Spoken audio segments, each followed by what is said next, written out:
Re-examining the historical narrative of Genghis Khan involves taking a fresh look at the commonly held view of him as a barbaric figure.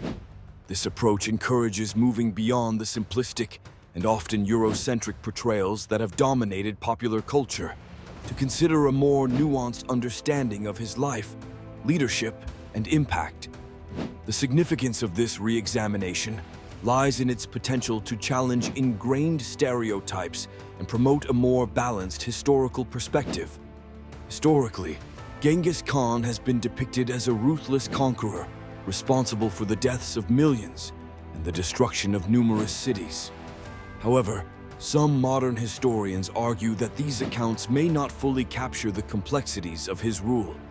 For instance, his establishment of a disciplined and effective military strategy contributed to the creation of one of the largest empires in history, which facilitated cultural exchanges and trade across Eurasia. The creation of the Silk Road under his empire served as a conduit for connecting diverse civilizations, promoting economic and cultural interactions that shaped the world.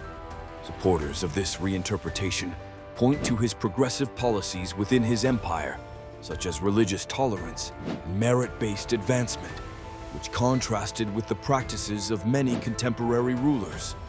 Genghis Khan's legal code, the Yasa, aimed to unify his diverse empire under a common set of laws, promoting order and stability in the territories he conquered. However, revisiting Genghis Khan's legacy is not without controversy. Critics argue that any attempt to soften his image overlooks the documented brutality and significant loss of life resulting from his campaigns. The destruction of entire civilizations and the massive death toll underscore the deeply violent nature of his conquests. Furthermore, the primary sources of his time often come from those he defeated or threatened, who understandably painted him in a negative light, complicating efforts to piece together an objective history. This re-examination connects to wider discussions about how history is recorded and remembered, influencing contemporary understanding of figures historically labeled as tyrants or heroes. It underscores the importance of critically assessing historical narratives and recognizing the biases that shape our perceptions of historical events and figures. Through this lens, the debate surrounding Genghis Khan encourages a broader discourse on historical interpretation, urging us to question whose stories are told and which aspects are emphasized or neglected. Ultimately, this exploration of Genghis Khan's legacy invites reflection on the complex interplay between power, violence, and cultural development throughout history. The rise of Genghis Khan from a nomadic leader to an empire builder is a pivotal aspect when examining whether he was as barbaric as commonly perceived. This transformation marks the journey of Temujin, later known as Genghis Khan, who began as the leader of a small Mongol tribe and transformed himself into one of history's most formidable conquerors, founding the vast Mongol Empire. Understanding this evolution is crucial, as it provides insight into his methods, motivations, and the complexity of his legacy. Genghis Khan's rise is significant in contextualizing his often brutal tactics. His leadership was characterized by strategic genius and the unification of disparate nomadic tribes through alliances and loyalty, rather than sheer terror alone. This unification was essential for the Mongols' expansion across Asia and into Europe. It challenges the simplistic portrayal of him as merely barbaric and highlights his role as a state builder who laid the groundwork for one of the largest contiguous empires in history. To illustrate, consider his conquest of Khwarezmia in 1219, a campaign initiated as a response to the massacre of a Mongol trade caravan. His methodical approach, combining psychological warfare with innovative military strategies like the use of feigned retreats and siege warfare, showcases his tactical prowess. Additionally, the establishment of the Pax Mongolica, which facilitated trade and cultural exchange along the Silk Road, highlights a more transformative aspect of his rule, promoting economic stability and connectivity among regions. Supporters of the idea that Genghis Khan was more than a barbarian point to his implementation of meritocratic principles and religious tolerance within his empire, allowing diverse cultures and beliefs to coexist under his dominion. These policies contributed to administrative efficiency and cultural contributions, challenging the notion that his reign was solely characterized by violence. However, controversies persist regarding his legacy. Critics emphasize the mass slaughter and destruction that accompanied his conquests, with estimates of millions of deaths and the obliteration of entire cities. This has led to debates about whether the ends justify the means, and if his contributions to trade and cultural exchange can outweigh the human cost of his campaigns. This point ties into the broader discussion of Genghis Khan's legacy by questioning how we define barbarism and whether his empire-building efforts reflect a more nuanced character than is commonly portrayed. It prompts a reevaluation of historical narratives, suggesting a complex interplay between destruction and creation, conquest and culture that defines Genghis Khan's place in history. Genghis Khan, the founding father of the Mongol Empire, is often remembered for his fierce conquests and unyielding expansion across Asia and Europe. But labeling him solely as barbaric dismisses the strategic brilliance that defined his military campaigns. Military tactics and innovations under Genghis Khan's leadership reflect a dual identity. He was both a strategic genius and a brutal conqueror. Understanding this dichotomy is crucial when evaluating his legacy. To begin with, Genghis Khan's military tactics showcased remarkable innovations that revolutionized warfare. His utilization of highly mobile cavalry units allowed the Mongol army to execute swift and unexpected maneuvers, overwhelming more stationary and traditional armies of the time. The Mongols were masters of psychological warfare, employing deception and intelligence to sow fear and confusion among their enemies. The most famed tactics include the feigned retreat, which lured opponents into traps, and the siegecraft techniques that adapted quickly to conquer fortified cities. These strategies were not merely acts of brutality, but were systematic approaches that demonstrated an unparalleled understanding of warfare dynamics, securing the Mongol Empire's rapid expansion.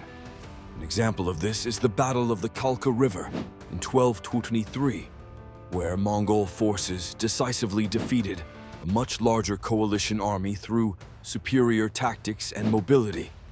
Another example is the Siege of Baghdad in 1258, where the Mongols employed a combination of psychology, innovative siege technology, and strategic planning to conquer a well-fortified city that seemed impregnable. The significance of these tactics is inseparable from the broader debate about Genghis Khan's nature as a ruler. While some historians laud his innovative military strategies and his role in facilitating trade and cultural exchange across Eurasia, others point to the mass destruction and loss of life his campaigns often entailed. Critics argue that his methods, though tactically brilliant, were uncompromisingly ruthless, leaving a trail of devastation. Controversially, this aspect of Genghis Khan's legacy invites discussions on the ethics of warfare and leadership. Were his actions justified by the context of the time, or do they represent an inordinate level of savagery? These contrasting perspectives influence how we interpret other aspects of his reign, such as his contributions to governance, trade, and cultural integration. Ultimately, the dual nature of Genghis Khan as both a strategic genius and a brutal conqueror underscores the complexity of his legacy. His military innovations undeniably changed the course of history, challenging us to reconsider the simplistic narrative of him as purely barbaric. Understanding his military tactics provides a nuanced perspective on his broader influence, inviting a re-evaluation of how we define leadership and conquest. The cultural and economic impact of the Mongol Empire under Genghis Khan is a multifaceted subject that challenges the singular narrative of barbarism often associated with his conquests. This heading delves into how the Mongol Empire, despite its notorious reputation for brutality, facilitated a remarkable exchange of culture and commerce across Eurasia. The empire's vast expanse, stretching from Eastern Europe to the Sea of Japan, created the conditions for unprecedented connectivity, often referred to as the Pax Mongolica. This period of relative peace and stability enabled safe trade routes, including the famous Silk Road, fostering economic growth and cultural exchange. Understanding this aspect is pivotal to reassessing Genghis Khan's legacy. While his military campaigns were undeniably brutal, the empire he forged catalyzed significant advancements in trade, communication, and cultural interaction. For instance, the spread of technologies such as papermaking and gunpowder from China to Europe had profound impacts on the world. Additionally, the free exchange of ideas and goods across Mongol-controlled territories enhanced cross-cultural interactions, leading to a flourishing of science, art, and philosophy. Two specific examples highlight this dynamic. Firstly, the city of Karakorum, the empire's capital, became a vibrant center of cultural convergence, attracting artisans, scholars, and traders from diverse backgrounds, significantly influencing artistic and scientific developments. Secondly, the creation of a unified postal system, the YAM, facilitated communication across the vast empire, exemplifying the Mongols' sophisticated approach to governance and infrastructure. Supporters of this more nuanced perspective argue that Genghis Khan's empire, by linking distant civilizations, laid the groundwork for the modern world. Scholars like Jack Weatherford have emphasized this aspect, suggesting that the Mongols' role in global exchange has been undervalued in traditional historiography. However, this viewpoint is not without controversy. Critics argue that the cultural and economic benefits pale in comparison to the widespread destruction and loss of life resulting from Mongol invasions. Furthermore, the empire's achievements were built on the back of fear and coercion, raising ethical questions about the nature of progress. Ultimately, the cultural and economic impact of the Mongol Empire adds a complex layer to the legacy of Genghis Khan, challenging the simplistic image of him as solely a barbaric conqueror. Examining these impacts, we gain a more comprehensive understanding of his influence, which extends beyond warfare to include significant contributions to the development of interconnected civilizations, thereby influencing how we assess other aspects of his reign.